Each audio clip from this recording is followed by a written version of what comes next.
24 घंटे में कोरोना के कितने मामले सामने आए? डीडीएमए ने दिल्ली में कोरोना से निपटने के लिए क्या निर्देश दिए हैं? दक्षिण भारतीय राज्यों में जारी है कोरोना का कहर और क्या कोरोना वायरस एंडेमिक स्टेज में पहुंच सकता है? कोरोना के बढ़ते संक्रमण से जुड़ी सभी खबरों के लिए देखिए टॉप 9 थर्ड वेव से जंग। देश भर में कोरोना वायरस के संक्रमण के मामले रोजाना नए रिकॉर्ड बना रहे हैं। देश में 24 घंटे में कोरोना के 3,35,000 से ज्यादा केस सामने आए, जबकि कोरोना की वजह से देश भर में 482 लोगों की मौत भी हुई है। देश में संक्रमण के बढ़ते मामलों को चलते एक्टिव मरीजों की संख्या 21 लाख से ज्यादा हो गई है। केंद्रीय स्वास्थ्य मंत्रालय बच्चों के लिए दवाओं और मास्क पर नया कोविड गाइडलाइन जारी किया है। दिल्ली में 24 घंटे में कोरोना वायरस के 10,756 नए मामले सामने आए हैं और इस दौरान 38 लोगों की कोरोना की वजह से मौत हो गई है। दिल्ली में एक्टिव केस बढ़कर 62,000 के करीब पहुंच गए हैं। राजधानी में कोरोना की रफ्तार पर काबू पाने के लिए वीकेंड कर्फ्यू का तीसरा हफ्ता है। शुक्रवार रात 10 बजे से लेकर सोमवार सुबह 5 बजे तक दिल्ली में वीकेंड कर्फ्यू लागू रहेगा। दिल्ली में कोरोना के कम होते मामलों को देखते हुए डीडीएमए ने शुक्रवार को प्राइवेट ऑफिसों को 50% कर्मचारियों के साथ काम करने की इजाजत दे दी, लेकिन वीकेंड कर्फ्यू और अन्य प्रतिबंधों को बरकरार रखा है।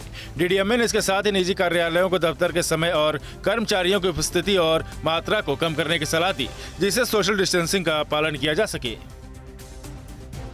महाराष्ट्र में पिछले 24 घंटे में 48,270 नए केस सामने आए और 52 लोगों की कोरोना के चलते मौत हो गई, जिनमें से अकेले मुंबई में 5,000 से ज्यादा नए केस रिकॉर्ड किए गए और 12 लोगों की मौत हो गई। राज्य में एक्टिव मरीजों की संख्या 2,64,000 के पार पहुंच गई है। राज्य में ओमिक्रॉन संक्रमितों का आंकड़ा 2,343 तक पहुंच गया है।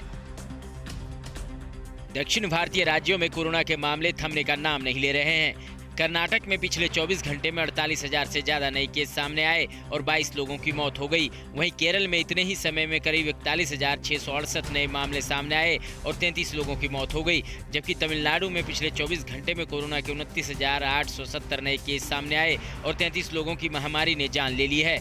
उधर आंध्र प्रदेश में एक दिन में करीब 13,000 और तेलंगाना में 4,000 से ज्यादा नए मामले सामने आए।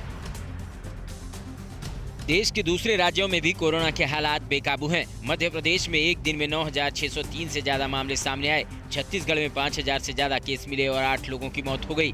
झारखंड में एक दिन में कोरोना के 2,000 से ज्यादा केस रिकॉर्ड किए गए और 9 लोगों की मौत हो गई। हरियाणा में 24 घंटे में 8 लोगों की मौत के साथ कोरोना के 5,000 से ज्यादा मामले रिकॉर्ड किए गए। वहीं जम्मू कश्मीर से भी 2,000 से ज्यादा नए केस सामने आए।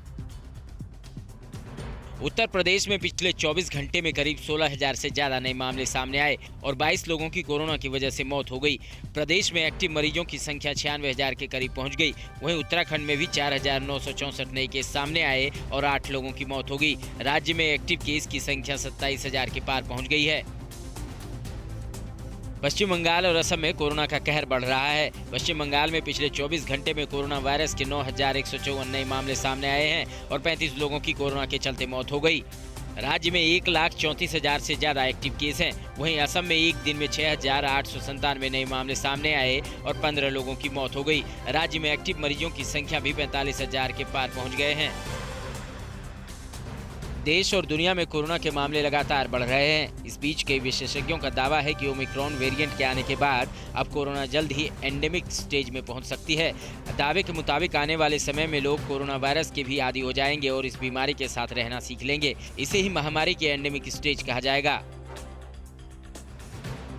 अड़ी सोमवार से शुक्रवार शाम 6 बजे सिर्फ TV9 भारतवर्ष पर।